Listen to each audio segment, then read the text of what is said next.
কল্পতরু উৎসব, স্বামী বাসুদেবানন্দ। ডাক্তার জিজ্ঞাসা করলে কল্পতরু উৎসবটি কী?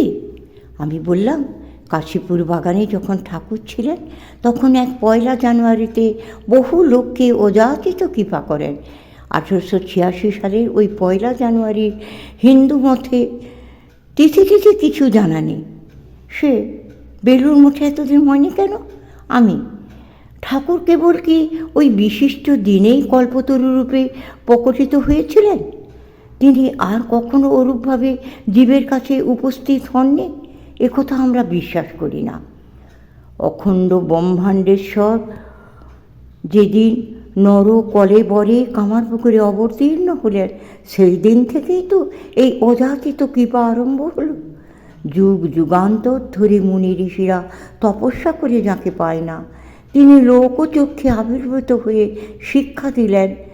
তাঁর সাথে লোকে কথাবার্তা বললে তিনি ইচ্ছা করে লোকের সেবা নিলেন, নানা লোককে নানা রূপে দর্শন করালেন, লোকের পাপ গ্রহণ করে তাদের দিব্যভাবে আরূঢ় করালেন।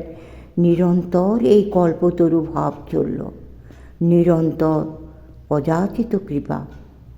আয় মন বেড়াতে যাবি, কালী কল্পতরু মূলেরে মন চারি ফল কুড়ায়ে পাবি।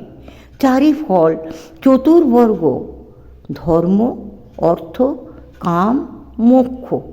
ঠাকুরের কাছে যে যা চেয়েছে সে তাই পেয়েছে।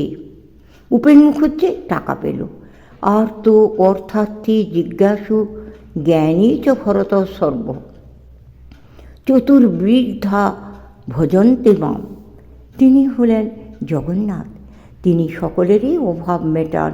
কাল মনোবাক্যে ডাকলেই ফল পাওয়া যায়, কিন্তু আবার মায়াচ্ছন্ন করে ফেলে। সাধুরা সর্বস্ব ত্যাগ করে তাঁর আশ্রয় নিয়েছে। তিনি তাদের বিপদে আপদে সর্বক্ষণ দেখছেন। তারা বেশ বুঝতে পারে, কিন্তু দৈবী মায়া আচ্ছন্ন করে ফেলে। আবার সেই উদ্বেগ চিন্তা। তিনি যাকে নিশ্চিতভাবে প্রতিষ্ঠা করেছেন তার আর কোনো ভাবনা চিন্তা নেই। তাঁর কৃপা হলে, তাঁর মূর্তির দিকে তাকালে এক অভাবনীয় আনন্দে হৃদয় উদ্বেলিত হয়ে ওঠে। কেন হয়, কেন হয় না, তা কিছুই জীবের বুঝবার উপায় নেই। মনে কত সংশয়, প্রলোভন, সব তিনি মুক্ত করে দিচ্ছেন।